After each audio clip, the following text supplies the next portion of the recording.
Welcome to the latest episode of the Motorvait Supplier Showcase. I'm Neil Smith, CEO of Motorvait Automotive Consultancy, and in this series, I'm sitting down with the innovators behind the UK's most exciting automotive businesses, whether they're game-changing startups, industry disruptors, or established legends. We'll be diving into the latest digital and physical products currently shaking up the UK vehicle retail space. If it's making waves, we'll be covering it. My guest today is Kyle Sharland, Managing Director at Automotive, a business that provides innovative technology solutions designed specifically for the automotive dealership. Welcome, Kyle, and thanks for being my guest on the latest episode of the Supplier Showcase podcast. Thanks for having me, Neil. No problem. We met recently through a mutual acquaintance, so I've had the opportunity to get to know you and what Automotive offers. To enable our viewers to get to know you a little better, a regular feature of this podcast series is the guest icebreaker. So please tell us 3 interesting facts about yourself, 2 of which are true and 1 that isn't.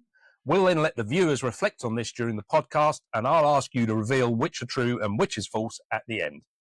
So interesting facts is always hard. So I went with 3 events that have happened and which one isn't true. So I had lunch with the Queen, proposed in a helicopter, and in my training for a lifeguard, I managed to save a young child. Brilliant. Well, let's hope you didn't propose to the Queen in the helicopter and had lunch with her after that. So, look, very interesting, and we'll get to the truth of the matter at the end. So let's learn a little bit more about Kyle Sharland. Tell me about you, your background, and how you ended up where you are today. So, like many young children nowadays, I wasn't that academic in school. I got it kind of, got to the point in year 10, 11 where I was just fed up of school. And I found myself working over at Chowan Industrial Estate, which is over Poolway near Tower Park.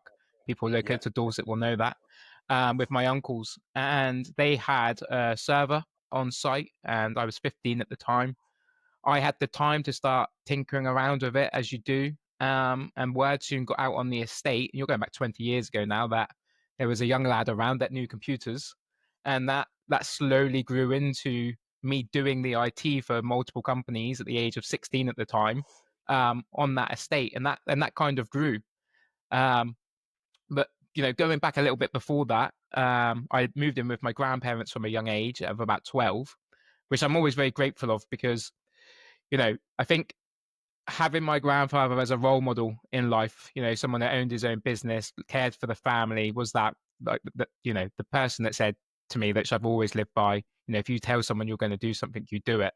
And I've always tried to live by those words. Having that environment to grow up to, I think, has made me be able to deal with older people when I was younger, in a respectful manner. And just, it's definitely helped me get to where I am today as a person and as a business. So I'll forever be grateful for them for taking me in and doing that.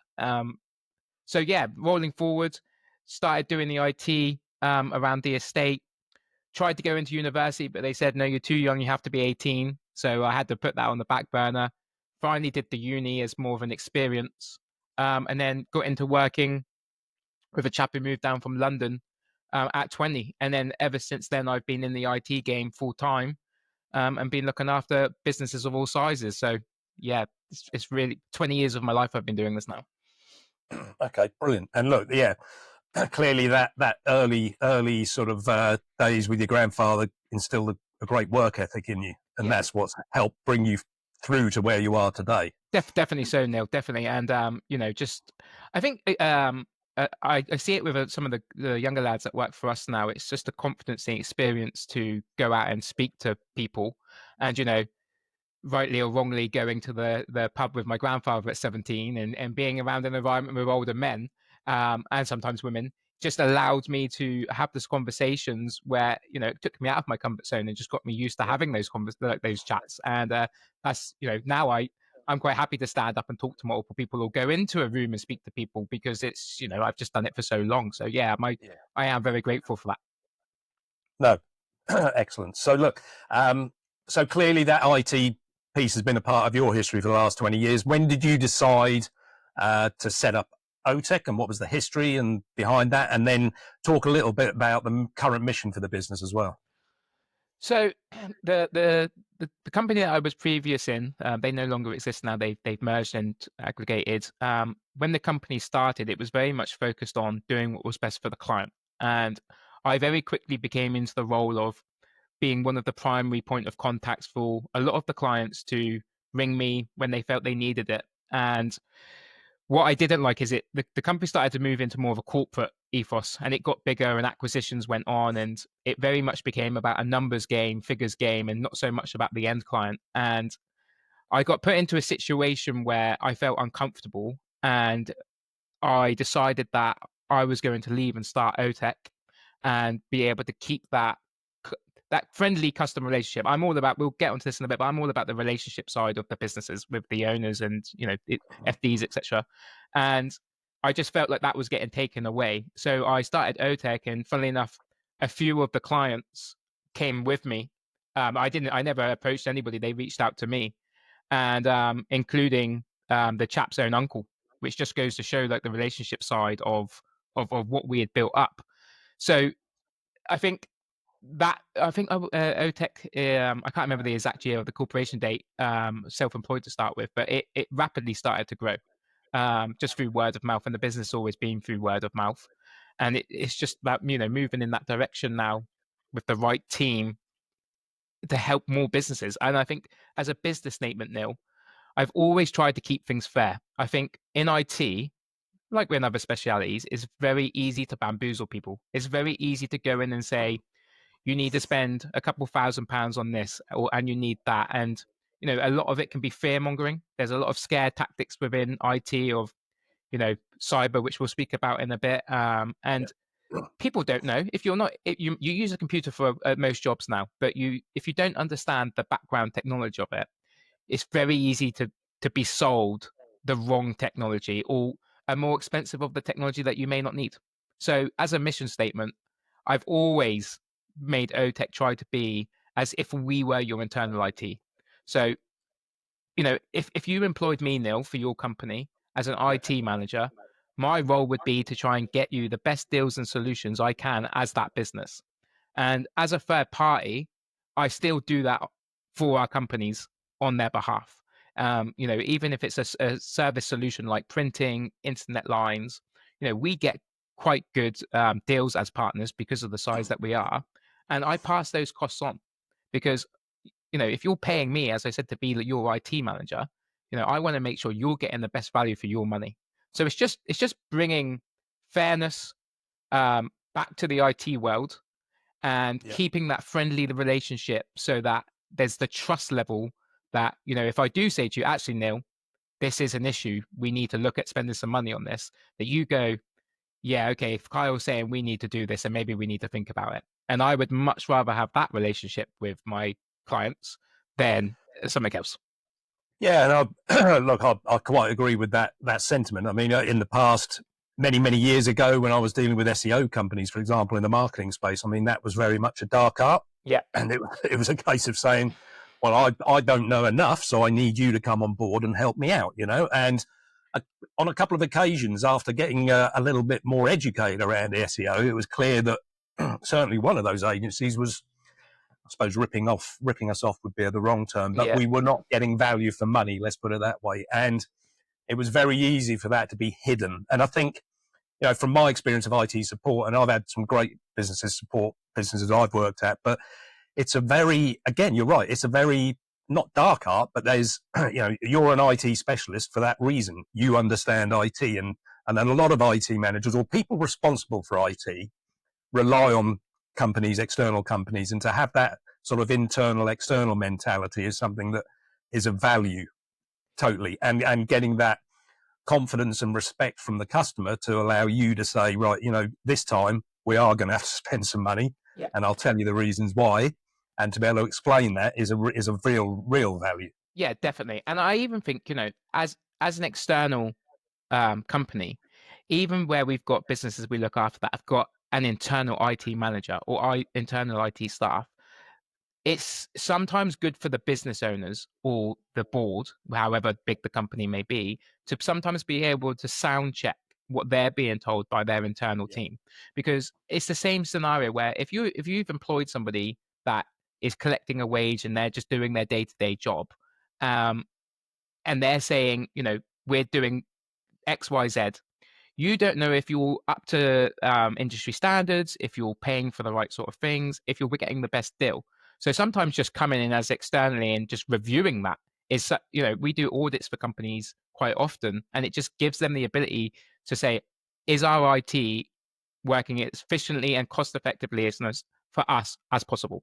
So, just being able to offer services like that, I just think gives business owners such an overview of their IT that they wouldn't get otherwise. Yeah, no, I agree. So let's talk a little bit about sort of how you got involved with automotive and what that, are there any nuances within automotive that are different to your other clients outside of automotive, or just a bit of a brief overview on that automotive sector and how you're involved with that? Yeah, so the automotive industry is interesting. And the reason I say the word interesting is because I know a lot of the guys that will be sat watching this will think, knowing the bigger brands and what they require you to have in place is sometimes quite extravagant cost-wise. So it was quite interesting when we first started working with some dealerships a few years back that I felt that IT was maybe pushed to the background a little bit. And obviously, as the years have gone on, it's become more required, and therefore the cost of that has gone up. So where budgets in the dealership auto world wasn't so high on the IT, they're probably finding it's one of their biggest parts now. So we actually, Breeze Motor Group, which are based down in Poole, they were our first dealership that we started working with. And that was just a scenario where their on-site chap that had been there for years had decided to go on to pastures new. And Kyle, who is the FD down there, we had a conversation. I said, look, have you ever thought about outsourcing the IT? This is what we can do for you. And he gave us that opportunity, and we've been working with Breeze ever since.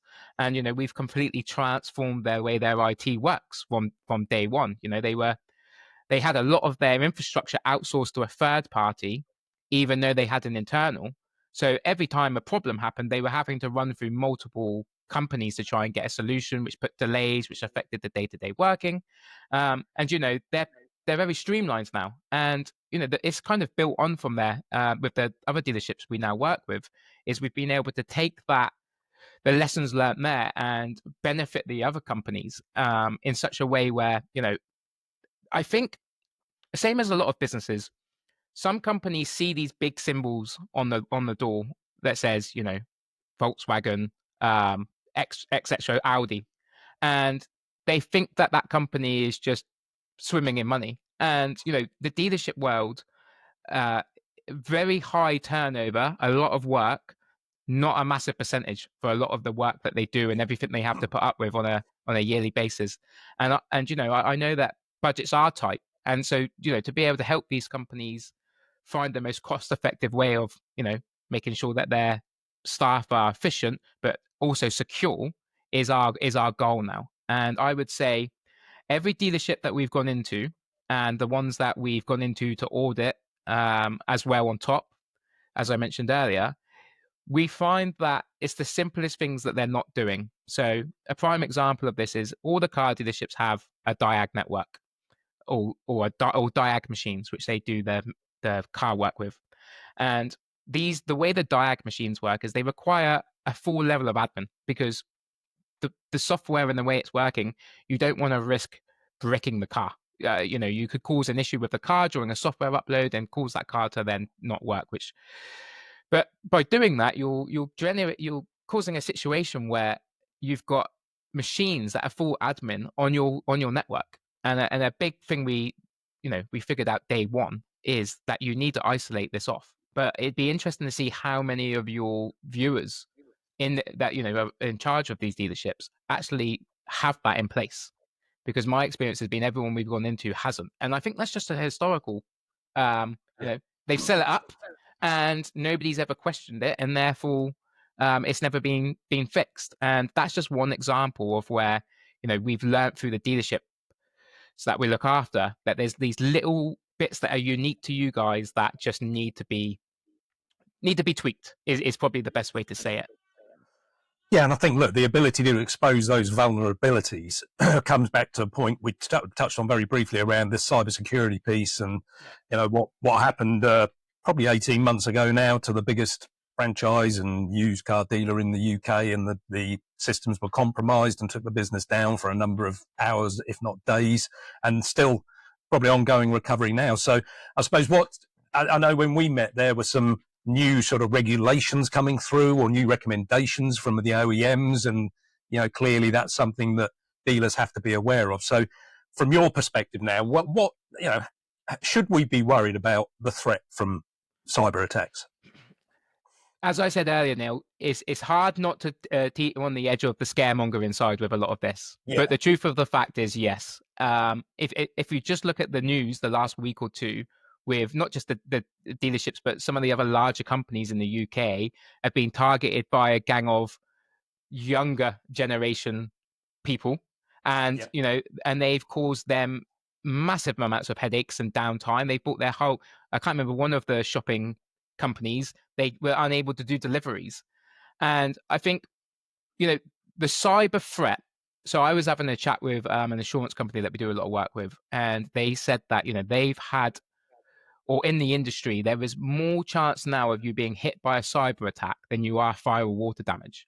It's more common because it's easier. You don't, nobody needs to come in and smash your front windows in to steal your stuff anymore. They can do it digitally and cause you a lot more headaches. A smashed window you can get repaired. If you've had all your data encrypted and you're getting ransomed, unless you've got the procedures in place to be able to restore that, the time and effort to then get back to where you were is a lot. And my advice to everybody that watches this is seriously review what you have in place from a cyber protection, because a lot of people don't know that their standard business insurance doesn't cover them for interruption due to a cyber attack. You need a separate cyber policy, and the cyber policy will be based on what you have in place. So it all fits together like a jigsaw. And I think, there's many stories I could tell you of how companies have been breached. And the scary thing is, some of them aren't, then it's nothing crazy. It's a admin password being left on a printer. It's a USB being bought in from home. These little things are what can cause your company to lose thousands of pounds. We recently went down and did a review with all of the businesses we looked after. And the question I said to everybody is, okay, you've got a scenario where you have to pay a ransom to get your data back. That could be X to Y based on the turnover of your company and how much data they've stolen. But the main question I always ask now is, how much do you lose a day if your business can't function? So that ranged from 5,000 all the way up to silly amounts of money, depending on the size of the company. And that's the real thing that these business owners need to be thinking about is, it's a pain, but how much more of a cost of your pocket is going to be? And that's without even getting into fines. The rules and regulations are now, if you lose customer data and it as part of a breach and you report that, if you've not taken the steps that you are now required to take, you will get fined as well, which I think is I think it's currently up to 4% of your turnover. So it's not even your profit, it's your turnover, which could mean putting some companies out of business to a degree. Definitely. And again, within the automotive space, when you're operating at a volume level, you're lucky to make a 2% return on sales. Exactly. And I think the biggest thing we're seeing now is last year, America started to make huge change in regards to their requirements for cyber within businesses. And that's now pushed through to Europe. And then obviously as Europe and the UK are obviously then following suit. So I think it was the start of this year, we're starting to see the likes of your VW and your other owners start to push down to the dealers to say, right, hang on a minute, what are you doing with your cyber? Have you reviewed this? What have you got in place? Are you ticking these boxes? Because they know that it's the knock-on effect to them as a chain. And what the UK government basically now come out and released and said, the reason they're worried about it more than ever is it's been identified that most businesses that are hit are majority under 100 staff, because they're usually the ones that don't have security in place because they think, oh, we're too small, we're not of target. But realistically, you're the ones that they're going to probably go for. And then the bigger businesses that do get hit are more the targeted ones when people are going after them, as you see on the news. And what the government have basically come out and said is, it's not just you as a business that they're worried about, it's the chain effect.